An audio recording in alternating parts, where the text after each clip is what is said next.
This weekend, the Sports Car Club of America returns to America's National Park of Speed, Road America.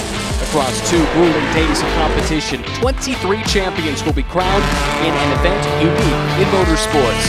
For over 400 drivers, a season's toil culminates in this single event, with the chance to earn a coveted gold medal and the title of national champion in the 62nd edition of the SCCA National Championship Runoffs, presented by Sunoco. It's a beautiful fall morning here in Elkhart Lake, Wisconsin, and we're at Road America, America's National Park of Speed, for the 62nd running of the SCCA National Championship Runoffs, presented by Sunoco. Thanks to Mazda for presenting our broadcast of these Hagerty race days. My name's John Pippen. I'm seated alongside a 7-time Solo Nationals champion, 2-time Pro Solo champion, 2013 Solo Nationals Driver of the Year, a race winner in IMSA and Pirelli World Challenge. Basically, the man who has done it all and is also a raconteur of record, and that's Tom Bogoma. Hey, Tom. Good morning, John. Can't wait to go racing here at the Runoffs. Kicking things off with Touring 4, which are kind of the most relatable little sports cars that we're going to see race here this weekend. Very much unmodified from what you drive on the street, and they put on a heck of a show. Thank you for the intro, by the way. I wish I had one prepared for you, but grew up watching and listening to you at Mid-Ohio. You made racing for me so much in so many ways, so thank you for that. And yeah, let's go racing. Let's do, and let's go down to Hayward Wagner for the view from the pits. Good morning, Hayward.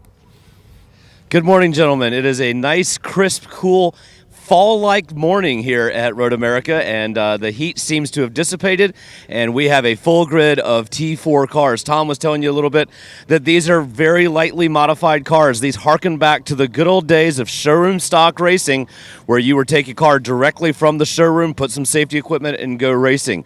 These cars have gotten some modifications to make them a little bit more track-worthy. It turns out that straight off the showroom parts are maybe not always the most reliable, so most of your modifications here are all about durability, making sure these cars are fun to drive, make it to the end of the race. On the front row, we have, if you remember the good old touchscreen game that used to be in bars when we were all kids called Photo Hunt, we've got one of those going on where you get to try to spot the difference. These cars are about as identical as you will ever find. The only difference between them in graphics is one is 11 and one is 1, so it's a single stripe of black difference between the two, except the windshield banners, one is white, one is black, so a little spy versus spy theme. I'm talking about all this because what's interesting to me is if you look at the windshield banner, that there's 2 strips of white duct tape across the lower part of the windshield banner. Those were put on in grid to give the driver a little bit more relief from sun going down this front straightaway to get the shade line as low as they possibly can. So we got about 10 inches of windshield available on that car. Exactly right, and that is an issue here early in the morning here, and we're going to race into the evening as well as our last race starting at 5 o'clock, so that's going to be a factor for these as the 3-minute warning goes up on the grid. And let's have a look at this 4-mile circuit, and Tomo, take us a lap around for the Mazda track map. Big place for these cars to play, and as Hayward mentioned, anytime you're driving to the left side of your screen, let's call it, you're driving into the sun at this hour of the day, so uphill from turn 14 across the start-finish line down into turn 1, the sun blaring in your eyes, a very light braking zone, 4th gear corner there at turn 1, lots of runoff at the exit to use if you need it, but you don't necessarily want to waste distance in these cars. Then down into turn 3, a very much leveling out corner, downhill into a flat kind of terrain, into the longest straightaway on the track, down the Moraine sweep, into turn 5. Heavy braking zone from about 120 some miles an hour down to 50 or so at turn 5. Then uphill under Corvette Bridge at turn 6. Hurry downs through 7 and 8. Carousel at 9 and 10. Not a lot of extra track or forgiveness in any of those spaces through the bold kink and then into the braking zone for Canada Corner. We're down into sector 3 at this point. All in the shade at this hour of the day, nice and cool through the trees, and then uphill through Bill Mitchell Bend and the final run at turn 14. And we have the added influx of some wind here today, a little more so than we've seen throughout the course of the weekend. And if last year was any indication, the wind brings leaves onto the racetrack, and that can create some havoc for some of these races. Especially with the cars with splitters and such that we'll see a little bit later today. Yep. Luckily, these cars fairly much a production-based car, so they're not too much worried about that. But there is still temperatures to manage. Of course, the race tires that you see on these cars, they are considered a DOT R compound, which is a race compound. They don't have any tread necessarily, but they can get overheated. They're not particularly large for these cars, so you have to manage that just a little bit, or just drive flat out and deal with it. But also, particularly, we know in the past that the RX-8s tend to have a little bit of heat soak issues with the engines as this race runs on. They're going to be happy that this morning's much cooler than yesterday ever was, but they still have to look at the back of 3 Mustang V6s, which is kind of a new storyline for this year. And we'll talk about that after we have a chance to thank some of the partners that make this broadcast possible.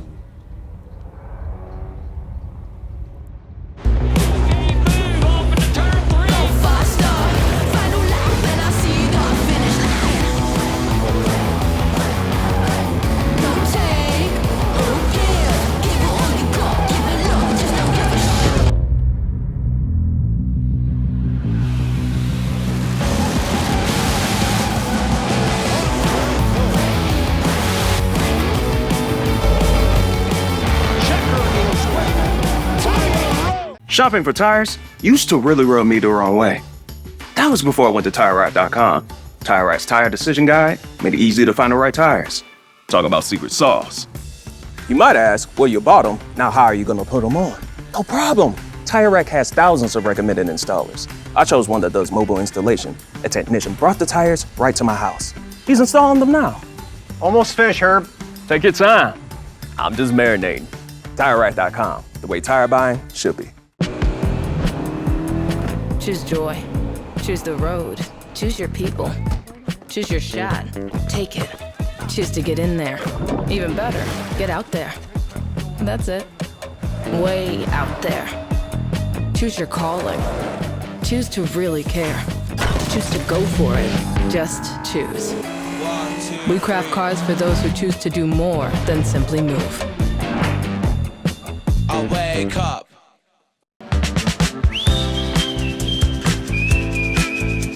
My name is Danny Richardson. Eileen Blondo. I'm Ryan Cheek, I'm Connor Zilish. I'm from the San Francisco region. part of the Central Carolina region of SCCA. It just fosters the best, not only in me, but in the cars that I could bring. I grew up around this amazing community that created me for who I am today. I belong to the SCCA. I belong to the SCCA. I belong to the SCCA. I belong to the SCCA because every time I come to an event, I feel like I'm at home.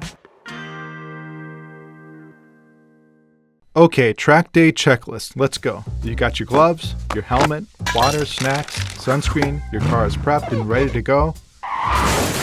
Ugh, forgot your track day insurance, didn't you?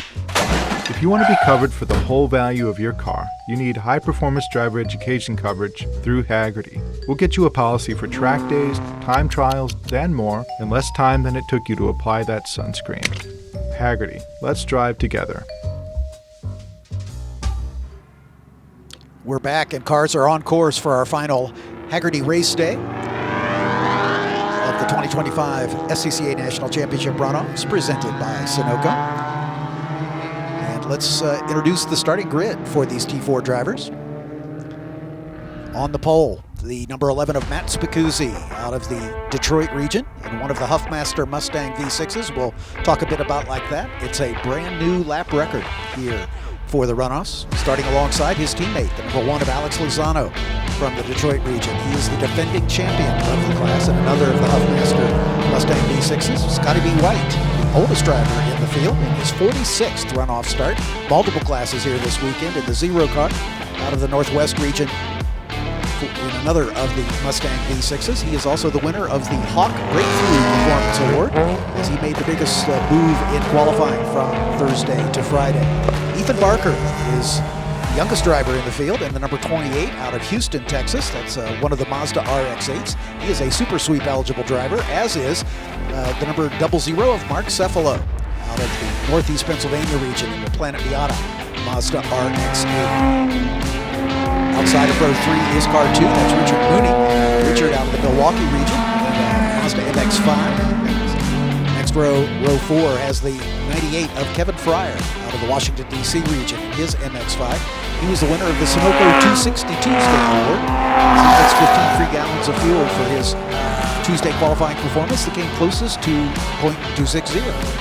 Connor Thomas in the 129 starts alongside in row 4 out of the Colorado region, and another MX-5. And then in the final row, the 87 of Brad Childs out of the Florida region in an MX-5, and perhaps the headline of the day is the guy starting at the back, the number 97 of Chip Herr, out of the Susquehanna region in a Toyota 86.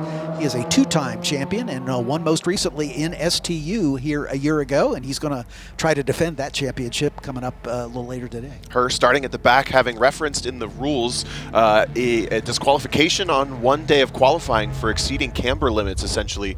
So that's equally likely to be a curb strike as it is a intentional infraction. But at the front, these two V6 Mustangs, Spacuzzi and Lozano, let's get it out of the way. Spacuzzi has red headlights. Lozano has white headlights. We're going to try to keep those two apart, but they are 2 seconds faster than everybody in qualifying. What do they got for the race? Yeah, exactly right. Those two Huffaker Mustangs, a bit of a surprise to a lot of the folks in the field, as I always think of V6 Mustangs in T4, because we see it a lot in club racing, so it wasn't a surprise to me, but obviously it was a surprise to a lot of folks in the field as we're coming to the green flag. The starters looking the field over as they're nicely formed up, and there's the green. And our pole sitter, Matt Spacuzzi, gets a bit of a jump on his teammate Lozano as they head down toward turn number 1 for the first of 13 laps or 40 minutes, whichever comes first. Scotty B. White trying to decide who to follow through turn number 1 as he slots into that third spot in that silver Mustang. And pretty much line astern there as Ethan Barker and Mark Cefalo in the first of the two RX-8s work their way down as that Toyota 86 at the back of Chip Herr. We'll watch for Chip to be working his way up through the field as they exit turn 3, already line astern, beginning to line up and see what they can do here in the run down toward turn number 5 under the Sargento Bridge. All the distance the Mustangs gained from the green flag to turn 1 evaporated as soon as the cars had to turn. The balance of this is going to be a lot of fun to watch, and I got to say, Ethan Barker nailed the start. He just didn't have the oomph to stick with the Mustangs down into the braking zone for the first time, just clearing 130 miles an hour, in fact, for these Touring 4 cars. Big slide for Scotty White trying to get the power down, keeping the momentum up, and Chip Herr already up to 6th. He split the first couple of rows he encountered down the middle at the front straight. A little bit of smoke out of the back of Cefalo, not too uncommon for the RX-8s.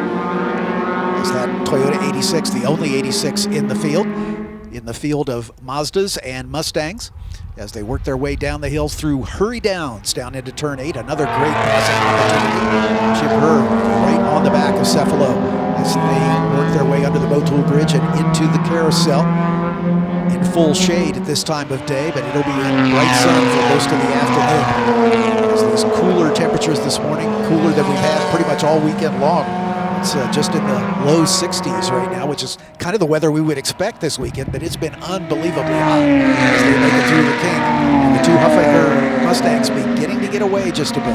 Spacuzzi leading Lozano, and this is reminiscent of last year, although the cars are very much different shaped. These two drivers, also in RX-8s last year, had an amazing battle with Mark Cefalo. They just exchanged blows the whole race, but unfortunately a mechanical issue 9 laps into the race cut Spacuzzi's run for the gold short. He had led every single lap up to that point. He now leads this race yet again. I have to wonder if the pace difference that they had shown in qualifying will make them feel a little bit more comfortable to manage this race just a little bit differently than last year, where they had to drive flat out all the time. This lone GR86 now working his way into RX-8 territory. He's got a pretty good run up the front straight. Yeah, right behind Mark Cefalo as they climb the hill.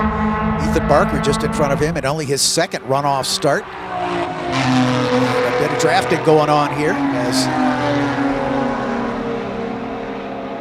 the 97 of Herr right on the back of Cefalo as they work their way down the front straightaway. Down into turn number 1, there's Scotty B. White just disappearing from your view. Cefalo in the middle of this 3-car sandwich as a pair of RX-8s giving chase to the Mustang, the silver Mustang of Scotty B. White. Cefalo gets a good run through turn number 3, stays right on the back of Ethan Barker as they slide under the Sargento Bridge once again in the run down the hill toward turn 5. Barker, Cefalo, and Herr are going to want to keep the pressure on Scotty B. White. The Mustangs look much bigger, but they're actually only about 100 pounds heavier than the RX-8 by minimum weight in the SCCA rules. Cefalo really deep on the brakes, a little mistake, grabs the curb on the exit and misses the turn-in. He's going to submit the position to Chip Herr as they drag race up the hill. Not too much time lost, but a little mistake there early on, only on lap 2 for Cefalo. Yeah, just a little late on the brakes, I think, as he was heading down into turn 5. Maybe the brakes not quite up to temperature, we'll see. But That moves Chip Herr up one more spot, again starting at the back because of a penalty. Working his way up now into that 5th position.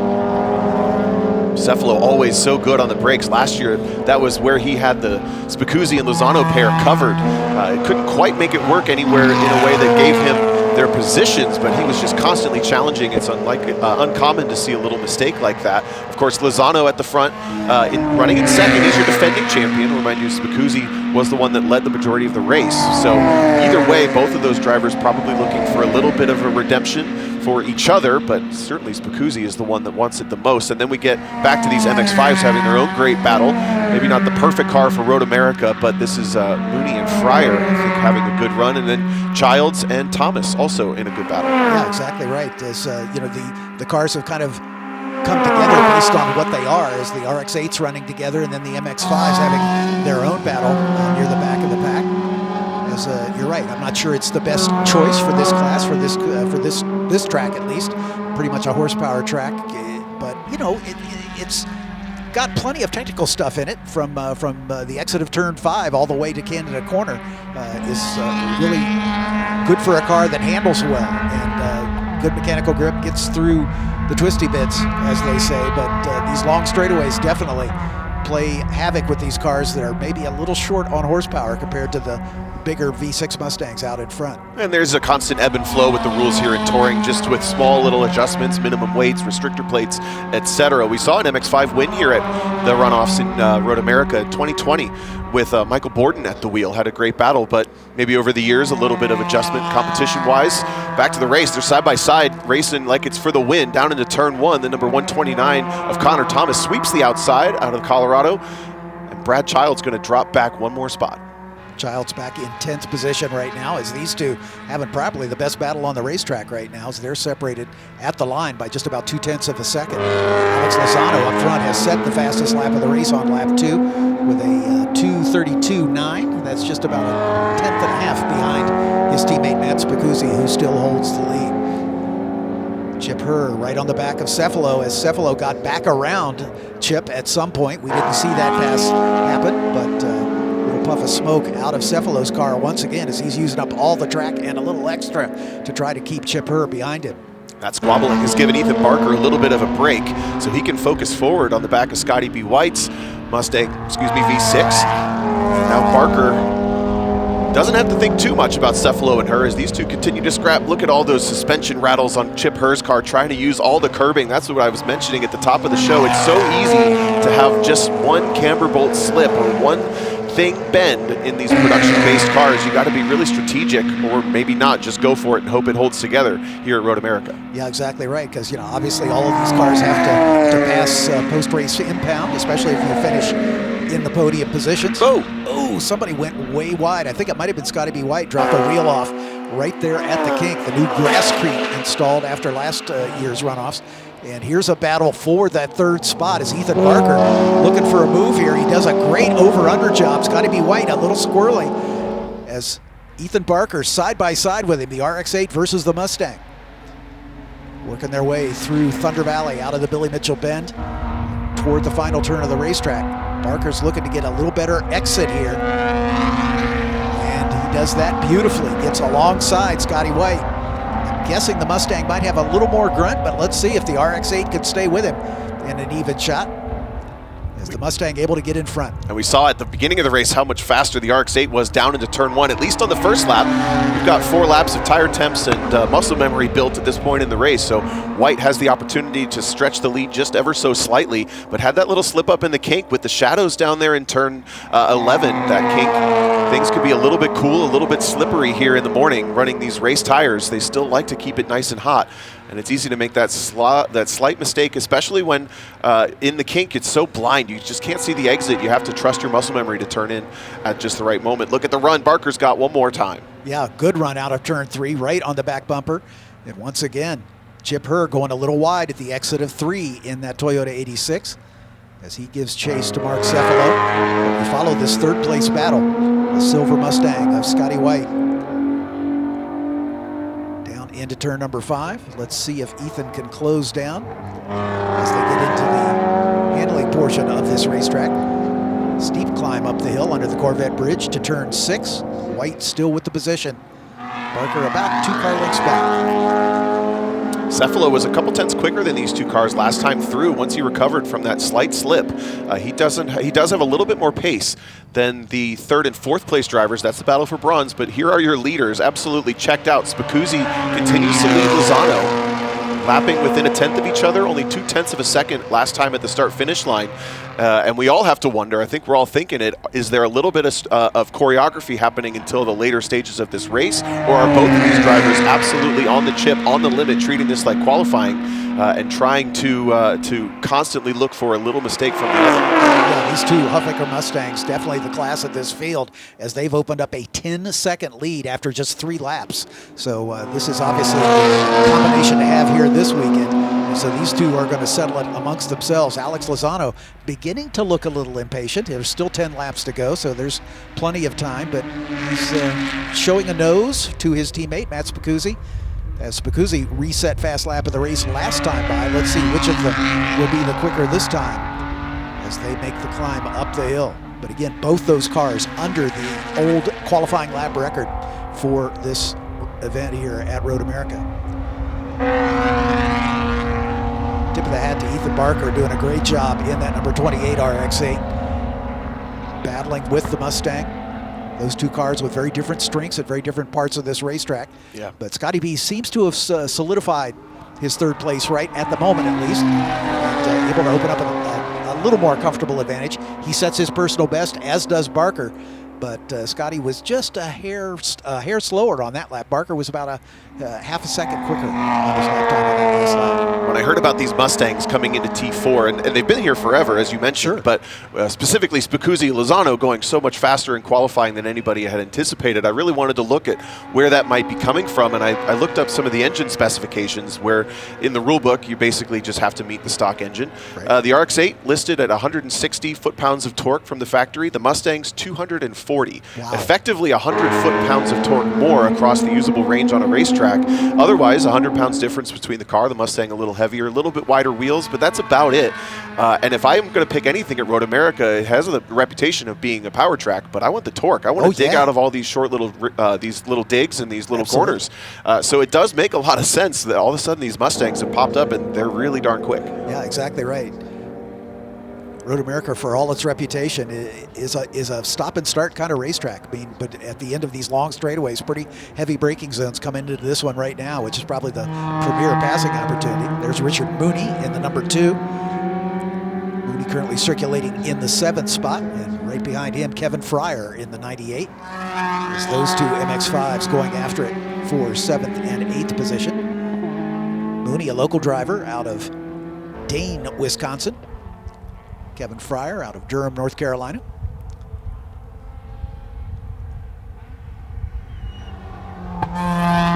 Down into turn 8 as they make their way under the Motul Bridge and into the carousel. Spicuzzi with about a 1/4 of a second lead over Lozano, and then a 13-second gap back to the 3rd of the Mustangs, Scotty White. Ethan Barker right on his tail, maybe a second back. Cephalo and Herr continue their battle, but they've spread out a little bit. They're a couple seconds apart. And a big gap, about 13 seconds back to this battle between Richard Mooney and Kevin Fryer for 7th and 8th position. At the moment, aside from the lead, that's the best battle on the racetrack. They're less than a second apart. Down into Canada Corner. In fact, just to give you some indication, our leaders just going by our commentary position here on the front straightaway, to give you some indication of just how far ahead they are. Out of Thunder Valley through the Bill Mitchell Bend, you can see the beautiful fall colors on the trees here. As this season-ending event for the SCCA National Championships, it's winner take all, 13 laps in 40 minutes for that coveted gold medal. Here we go back to the battle between Brad Childs and Connor Thomas as they continue. Childs still hanging on to that position with Thomas right on his tail, about 3/10 separating those 2 MX-5s for 9th and 10th. Brad Childs at some point gotten around Connor Thomas in the Dude Bro Racing. It says Dude Bro there on the door, like that. That classic, otherwise IMSA livery on that MX-5. But now Thomas has another great run, going to look to the outside. This is a repeat of a couple laps ago. Drag race once again down into the braking zone, past the access road, maybe about the one board, just a little grab of the brake. Maybe not even a downshift in these MX-5s. And Thomas going to pick up the position yet again. Exactly right, and keeping it on the black part pretty well. Over the Aaron's Tunnel, down the hill toward turn 3 once again. So that position swaps with Connor Thomas up to 9th. Brad Childs back to 10th. Out of turn 3, Childs using up a bit of the rumble strips on these two MX-5s as they work their way down the hill. As we mentioned, 2 drivers here eligible for the super sweep in this race. Ethan Barker closest to the front, but he would have to win in order to clinch that super sweep. Same story for Mark Cefalo, currently running in the 5th spot. They're 4th and 5th respectively, separated by about a second or so. But again, these 2 Mustangs at the front look pretty dominant. It's going to be a tall order for them to climb up. They're going to have to get some help, I think, from the 2 Huffaker Mustangs to make that win possible, as these MX-5s work their way through the carousel turn. Richard Mooney in the light blue number 2 out in front, with Kevin Fryer giving chase in the black with the blue stripes.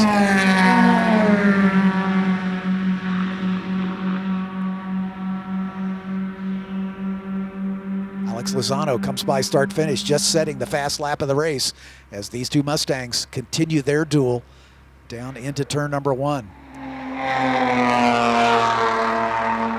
Not only sets the fast lap of the race, but runs 0.3 quicker than they did in qualifying. Wow. That gives me a hint that these drivers are pushing absolutely everything. When you put 2 similarly talented drivers in 2 similarly prepared cars, this is what you end up with. Gives us a little bit of Formula One team vibes almost when you get the 2 contenders. Who's the A, who's the B? Here in club racing, that doesn't exist. It's just 2 friends who are going at it, racing for the gold. And yes, the fast lap goes to Lozano. His timer lights up purple, but Spicuzzi was only 0.06 slower. I mean, that's a tie as far as I'm concerned. Exactly. But right now, Spicuzzi gets to brag that he would win the race. We're working lap 7 of 13, so essentially halfway around this championship race. Yeah, just about right now is about halfway around this 4-mile track as these 2 continue their battle. And it's very gentlemanly so far. I'm guessing that's going to change when we get down to the last lap. But once again, this battle between Mooney and Fryer continues.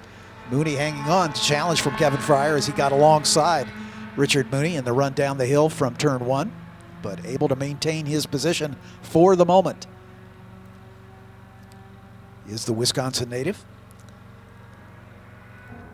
Kevin Fryer nicely in the draft zone at this point. He's going to get a good sniff off the back of Richard Mooney. He's going to pop to the inside for the braking zone at turn 5. The race is on for 7th. Fryer down the hill, and he's going to retake that position. They've swapped this a couple times now, but a good job from Mooney doing the over-under as he's going to try to get back alongside. Classic passing maneuver here at Road America, and he's going to retake it at turn 6. That happens a lot here during this racetrack, at this racetrack, should I say, during this event. Fryer tried to cover him on the exit, almost predicted that over-under, but didn't quite get it right. The timing just slightly off, and Fryer loses the spot on the drag race up to turn 6 under the Corvette bridge, but he's gained a whole bunch of time in the last lap and a half. He's still within striking distance for what will essentially become the top honors for MX-5. Almost looks like a spec MX-5 race here, but at the 7th and 8th positions in Touring 4, running a little bit grippier tire, a little bit different prep level. And I think Mooney has a little bit more advantage, looks a little bit more comfortable maybe through the carousel. He tends to pull out just slightly here through the 2nd sector. Right on his tail as they come through the kink. You can see the new Grasscrete, new since last runoffs. But Mooney gets a great run once again. Down through Kettle Bottoms, coming down toward Canada Corner. He's got the inside line for Canada. And they're going to swap that position one more time. Let's see. As Fryer takes the spot, can Mooney do the over-under? Not quite, as he'll slot back in behind. These guys having a great battle here, swapping position multiple times over the course of a lap. Let's see how they negotiate turn 14. They're going to do it line astern. Right out to the edge of the track. You can see the dust being kicked up. It's been very dry up here in Wisconsin. This whole part of the country is in sort of semi-drought conditions. So anytime a wheel drops off, there is dust kicked up. As they're lining up for a little bump drafting on the way down the long front straightaway here, almost 4,000 feet. As they head toward turn number 1 once again. Fryer being a little defensive in the run into turn 1. That's going to give Mooney a good run here out of turn 1. Fryer right down the middle of the road trying to maintain that position. Richard Mooney maybe going for a little bit of the bait and switch. I'm going to push you. I'm going to push you up. No, I'm not. We'll see if he decides to pop at any point, but he's got the draft this lap. They've switched positions. And now Mooney has the opportunity to use that hole in the air in front of him to try to get a run alongside in turn 5. This can work on either side of the racetrack. Fryer sees it coming. He kind of covers it to the middle, right down the middle of the track in the braking zone, then floats out to the normal turn-in point. They're going to run single file this time. Yeah, easy to see that Mooney not quite ready to pull the trigger as they climb the hill under the vet bridge into turn number 6. A little tidier line from Richard Mooney in the 2, that time at the exit of turn 6. Right out to the edge of the track at turn 7. Fryer not too defensive this time down, as it doesn't look like Mooney's ready to make a lunge at this early stage. Working race lap number 8 of the scheduled 13. They haven't pulled the pin on the battle at the front, but Spicuzzi continues to lead. Lozano has pulled out a whopping 0.25 second gap at this point. Coming across the start-finish line still in perfect unison, but this battle is the most fun to watch for sure between Fryer and Mooney. Having their own good duel coming into the kink for the 9th time. Flat out in these cars for sure, just about 110-ish miles an hour as you turn in, 115 maybe by the time you exit. Start to hit up against an aero wall in these cars. They don't have enough power to push through it, topping out just about 130 miles an hour into Canada corner. Down a couple gears, rolling through here at about 60. A little bit of wheel spin from these cars. Diff struggling to put power down. Coming out of Thunder Valley, the Bill Mitchell bend. A little uphill, and then right back downhill again. As they make the big climb now toward the start-finish line. They will be completing race lap number 8 this time by. Just about status quo as far as positioning here. A lap ago we saw the 2 of them bump drafting, but Mooney's getting a good run here. Let's see if he's going to try something at turn 1. Fryer has to go a little defensive down to the inside. Mooney gets alongside, but not close enough. They'll bend it in. Mooney pinching his exit, looking for that over-under move, but couldn't quite make that stick. Fryer aware that he's there. Fryer likes to push the entries. Mooney likes to push the exits. You see him back off just a little bit coming into the corners, trying to give himself some space, and he's going for these runs. It's a decent exit of turn 3, but I think Fryer pretty much nailed it. You're a bit of a sitting duck in these types of cars with how much drafting works into the car behind's favor. Now Mooney's going to pop to the inside again. He's hunting fairly early down these straights, trying to make himself a bit unpredictable, but Fryer is going to park it right in the middle again. Here he goes. Shows him a dummy, trying to get him to go defensive and not quite able to pull it off, but he should have a little better exit speed. Oh, Cephalo is off track.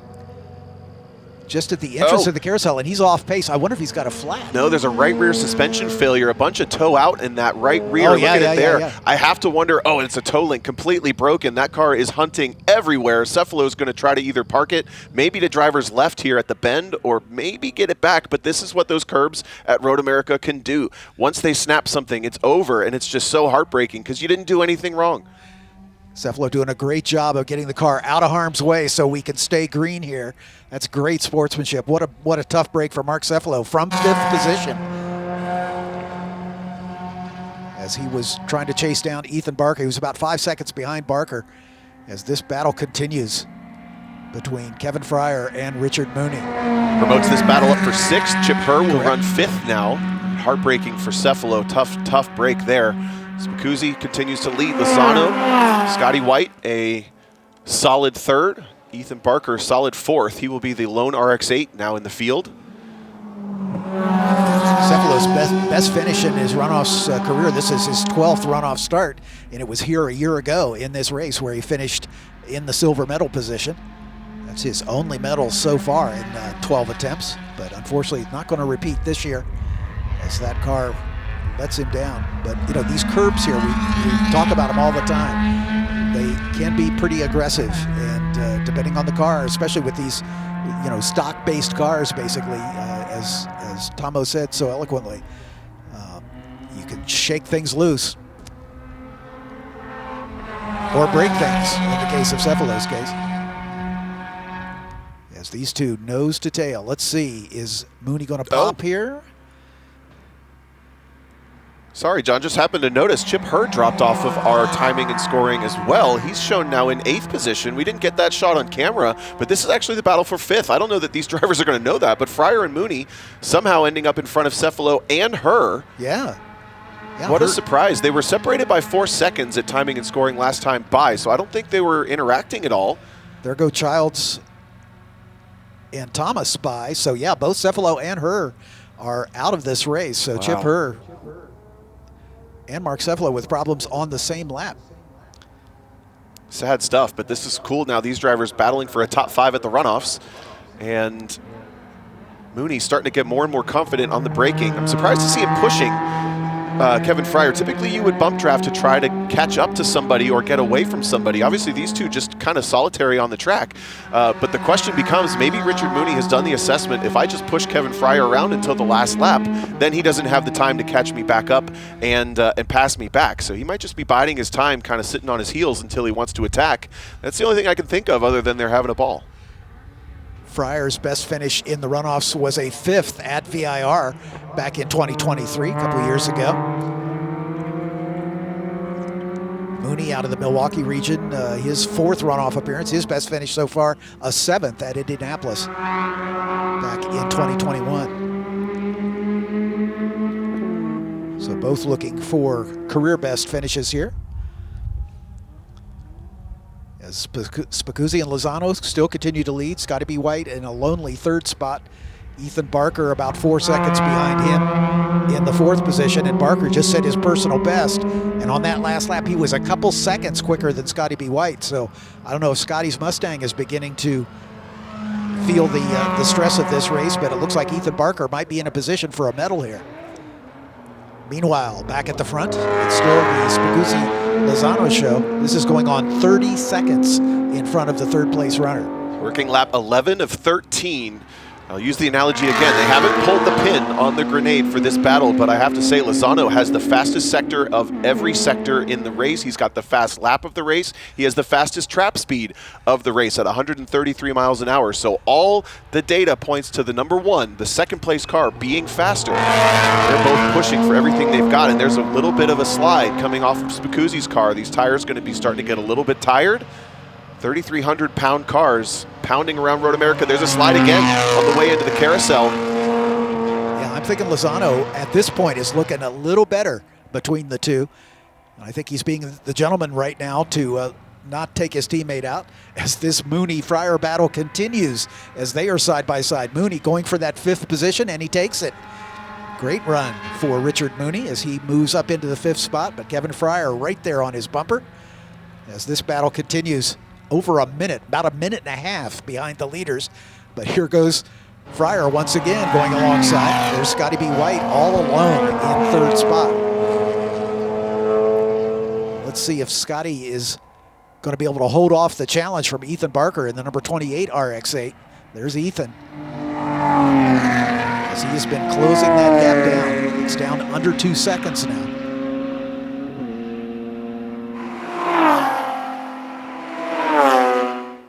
This has medal connotations, as right now, Scotty holding on to 3rd spot. There for a moment, I thought, there's only one of the Mustangs there. The camera shot, they just absolutely disappeared behind one another. With Spicuzzi still with the lead, and Lozano's right on his tail. 2 to go here as we're working race lap 12. Another big float from the back end of Spicuzzi, the number 11, potentially not managing his tires as perfectly as his teammate, who only needed to mirror his pace this entire race. Has he been sitting, biding his time? This is going to be so much fun to watch. Spicuzzi, though, continuing to manage the race beautifully. I can't say that that doesn't look productive when he floats the back end just a little bit like that. You're just taking these little risks, though. When you take those small risks, you got to be able to manage them.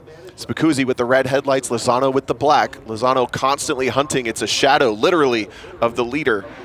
Big wiggle on the brakes, down on the ABS, braking about the 3 marker from 130 to 50 some miles an hour up the hill towards the Corvette Bridge.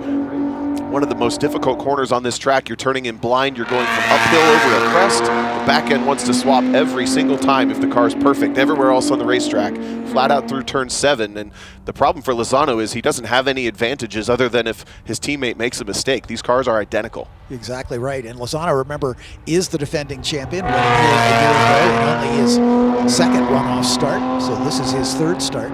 Spicuzzi only in his 2nd runoff start here this weekend, as he finished 11th in the race here a year ago. His debut in the runoffs.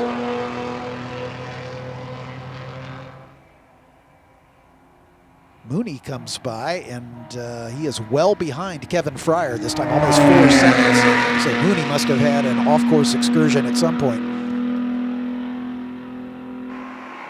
As this lead battle in coming to the white flag here, working race lap 12 right now. Lozano so far not showing any urgency. Hasn't been showing the mirrors. He's getting sight lines every time you see him pop out, just making sure he picks up his own reference points instead of driving to his teammate's bumper. But otherwise has not shown too much aggression, has not shown any signs of trying to shake his teammate up, but they're going to be coming to the white flag. That might change this lap. Exactly right. Usually the teammate working together kind of goes away once that white silk is in the air. As these drivers crest the hill, and the starter has the white flag in hand. 1 lap to go for the national championship, as these two have literally run this way since the drop of the green flag. Let's see how it goes down into turn 1. That's a prime passing opportunity. But Lozano's going to stay with it. Yeah, Mooney with problems of some kind. Like I say, he had a problem at some point on that last lap, because these two have been nose to tail all race long, but now Kevin Fryer with a sizable advantage, as Richard Mooney now 4 seconds behind number 98. It's the battle for 5th and 6th. And Ethan Barker closing down on Scotty B. White. It's under a second. So we've got a great battle for the final step on the podium, as well as the top 2 steps, as these two teammates continue nose to tail coming out of turn 5. Nice clean exit for Spicuzzi that time. No advantage for Lozano just yet. They're coming up on less than 10 corners to go for this championship race. And yes, you're right, John. We've got a great battle for 3rd as well. Going to get to catch both of these. Personal best first sector for Spicuzzi, in fact. Maybe he saved just enough fuel in the tank, just enough tire on the rim to break away just slightly. Oh, they're still perfectly mirrored. Lozano deep on the brakes down to the turn 8, trying to add the pressure. He's got really one more opportunity, and that's at Canada Corner. So if he's going to do something dramatic, that's where he's going to do it. But here's the battle for 3rd. Scotty White in the silver Mustang. And then the 28 of the blue and black, Ethan Barker. Ethan Barker in only his 2nd runoff start. But here we go, back with the lead battle between the two Huffaker Mustangs. Through the kink for the final time. Lozano trying to pick his side. Which way is he going to go? Spicuzzi, does he block? Does he maintain the racing line? There he goes.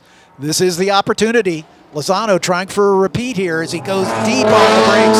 Spicuzzi goes with him. They give each other racing room. Great job for both of them. They're still side by side through Thunder Valley. Oh, around the outside of 13 is so tough, but he's going to get a little bit more momentum. Does he show the nose to the inside? No, pops outside. Spicuzzi covers him. Beautifully defended. They both set personal best sectors 2. And it's going to be a drag race. Oh! Lozano gets sideways coming through turn 14. He's going to tuck right in the draft and see if he can pop. But I don't think he's close enough. Here they come to the top of the hill, and it's going to be Spicuzzi. Lights to flag, green to checkers for Matt Spicuzzi as he takes his first championship. And look, here's Ethan Barker, late on the brakes into Canada Corner, taking over the final podium position for the bronze medal. Got to try to run for his life now. Scotty B. White looks to the inside at turn 13. Barker sees it coming, opens the door just enough to keep his own momentum. That extra 100 foot-pounds of torque is going to come in handy for that Mustang in the climb up the hill. Let's see. Oh boy. Come on, Ethan. I feel bad for Scotty B. White, still looking for his first win after 46 runoff starts. He's closing, here he comes. He's going to be side by side at the line. Oh, I can't tell. I think it was Barker by a nose, and that's what timing and scoring says. Barker scored in third by .02, 2/100ths of a second. If the start-finish line had been 3 feet further, I think White would have gotten it. Yeah. That was so close between those two. Tough break for Scotty White and great charge from Barker. Have to wonder how that started to materialize. And then we have this great battle for fifth. Mooney right back in it, as it looked like he was going to have to concede this to Kevin Fryer, but they are still battling all the way to the flag. This for fifth and sixth. Fryer with the position, but Mooney resurgent here on this final lap as they make it out of Thunder Valley and head for the final turn. All important. Fryer's going to go defensive, but that's going to cut off his exit speed. Oh, Mooney gets sideways and into the grass. That's it. Oh, man, what a tough break. Keeps it rolling. You heard the tires start to chirp just at turn and slung it in there a little bit too hard. These tired 13-lap tires couldn't handle it, and now Kevin Fryer going to come home with a well-earned and hard-fought fifth. Exactly right. Best of the MX-5s. Richard Mooney will maintain sixth position as Brad Childs and Connor Thomas have in their own battle, but they are some 30 seconds up the road from these two. So good job for Richard Mooney to save that one. Here comes that final battle for the final two cars running for 7th and 8th. Brad Childs in the blue and white number 87, Connor Thomas in the 129. Thomas with the advantage right now. Childs dropping that position on the last lap. Childs was in front as they crossed the line for lap 11, but it's going to be Connor Thomas taking 7th place. Brad Childs rounding out the field of the cars still running in 8th. Mark Cefalo and Chip Herr did not make it to the checkers. Yeah, I heard from trackside that Herr had pulled off at turn 5. That lap we observed him drop off the timing and scoring. But after heartbreak last year, he led 9 of the 13 laps. Ended up with a DNF, mechanical issues for Spicuzzi in the RX-8. The Mustang comes good, and the number 11 takes his first championship, or takes the championship finally after 2 years trying in that number 11 Mustang. But clearly these two, the class of the field, 41 seconds in front of Ethan Barker, the 3rd place runner, after 11 laps, as they come to the attention of our pit reporter, Hayward Wagner, as Matt Spicuzzi from the pole, never headed, to the best of my knowledge. We followed them around for much of this race, and he was able to keep his teammate behind him at every turn, despite a pretty good challenge at the end there, as we thought Lozano pulling the trigger at Canada Corner, trying to make that move, but not quite able to do it. Get the Hans disconnected and the helmet off. Nice job, Matt. Thank you. Let's head down to Hayward Wagner with our winner. We've got the medal going on, the hat, the water. We've got the Hoosier neck warmer going on. Matt, that looked like that went 100% to plan for you. Is that what you felt? Yeah, no, everything went really smooth. We got a really good team. We went out, we worked together. We let the gloves off the last couple laps. I think both of us messed up coming into 14. We got a pretty good even run up to the front straight, and it was a lot of fun, man. Talk about going into Canada Corner on the last lap of the race. You guys pulled even. You went into it together. What did you know that?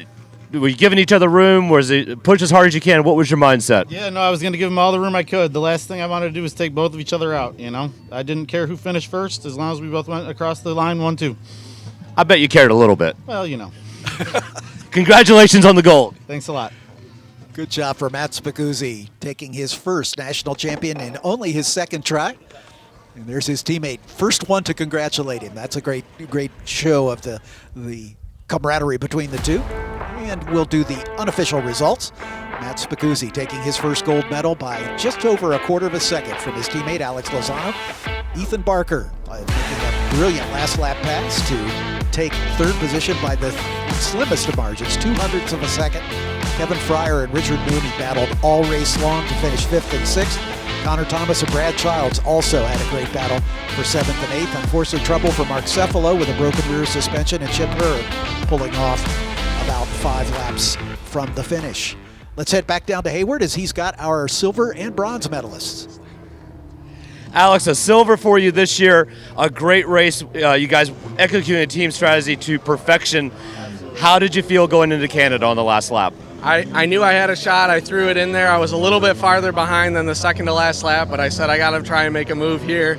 He did a great job to cover it, and I just got loose out of 14 and just didn't quite have the legs to get it up the hill. But man, I'm just so happy it was a 1-2. It's exactly what we wanted, and I'm really excited to be here. And this was a great opportunity for me. So, well, congratulations to you. We saw you go congratulate your teammate, the winner. The 1-2 finish has to feel fantastic. Enjoy it. Great. Thank you. I got a lot of people to thank: Ray Huffmaster, my parents, all the guys involved. It was a huge effort this year.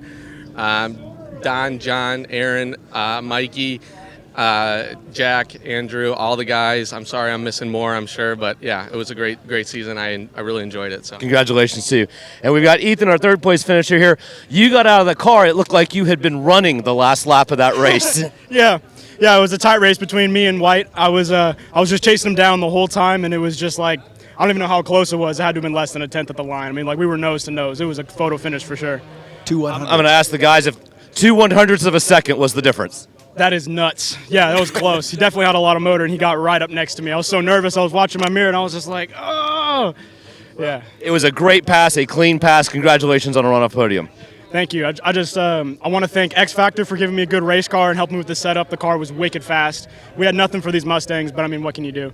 I want to thank Sabre Supplements for sponsoring me. Go check them out. And yeah. Congratulations. Thank you. Great job for all three as Ethan Barker, the best of the rest in that RX-8, number 28, and a thrilling finish. As we've got just a little bit of highlights from this race. As they all lined up on the grid, the big question was, how fast were these Mustangs going to be? And that was answered pretty quickly. As pole sitter Matt Spicuzzi took the lead.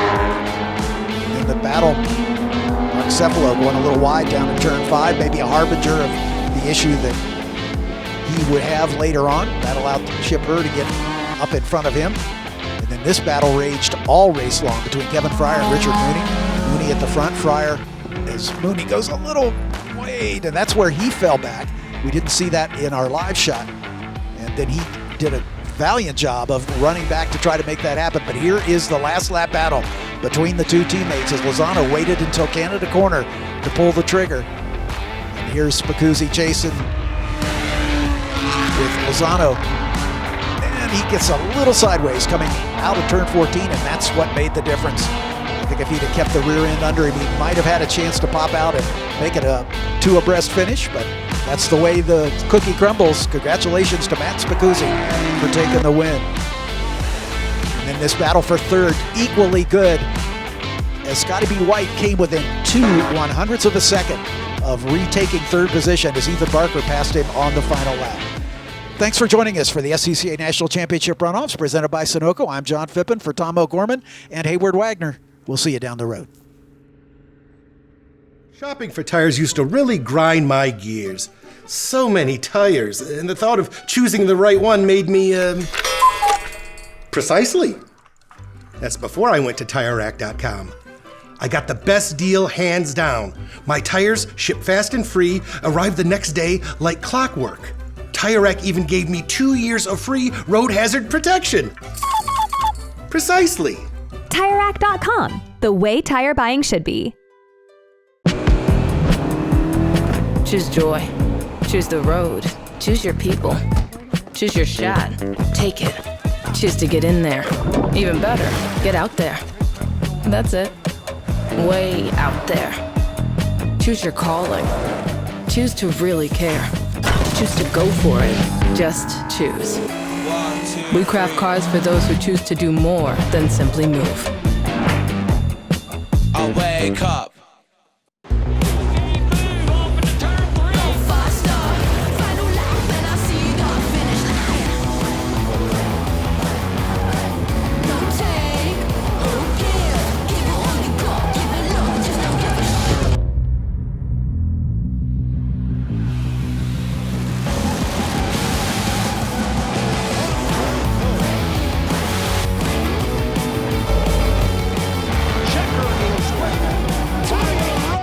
Okay, so pretend this is your race car. It's on the trailer, and you have an accident. Ouch! At least your truck's insurance will pay for another one? Yeah, not so fast. Standard insurance won't replace your race car, whether it's in the trailer, in the paddock, in the garage, or the repair shop. But at Hagerty, we can protect it for what it's really worth anytime it's off the track. No matter what or where you race, offer less than a set of race tires. Hagerty, let's drive together.